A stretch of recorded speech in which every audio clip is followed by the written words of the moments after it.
பாரம்பரியமான இந்த கப்பக்கிழங்குல இருக்கிற டேஸ்ட்டும் சத்தும் வேற எந்த சாப்பாட்டுலேயும் இருக்காது.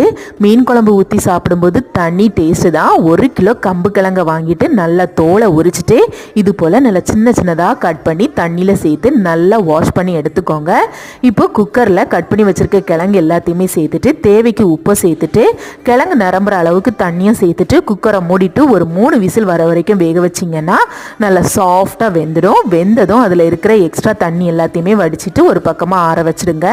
இப்போ கடாயில் கொஞ்சமாக தேங்காய் எண்ணெய், கடுகு, உளுந்தம்பருப்பு, வத்தல், சின்ன உள்ளி, கொஞ்சமாக கருவேப்பிலையும் சேர்த்து நல்லா வதக்கிட்டு வேக வச்சு ஆற வச்சிருக்க கம்பு கிழங்கு எல்லாத்தையுமே சேர்த்துட்டு நல்லா மிக்ஸ் பண்ணிவிட்டு கொஞ்சமாக தேங்காய் துருவலாம் சேர்த்துட்டு கிளறிட்டு அடுப்பை ஆஃப் பண்ணிவிட்டு சுட சுட மீன் குழம்பை ஊற்றி சர்வ் பண்ணுங்க. அம்புட்டு டேஸ்ட்டாக இருக்கும். என்னதான் வெரைட்டியாக சாப்பாடு வகைகள்லாம் வந்தாலும் எப்போவுமே ஓல்ட் இஸ் கோல்டு தான். ரெசிபி பிடிச்சிருந்தா சேனலை சப்ஸ்கிரைப் பண்ணி சப்போர்ட் பண்ணுங்கள்.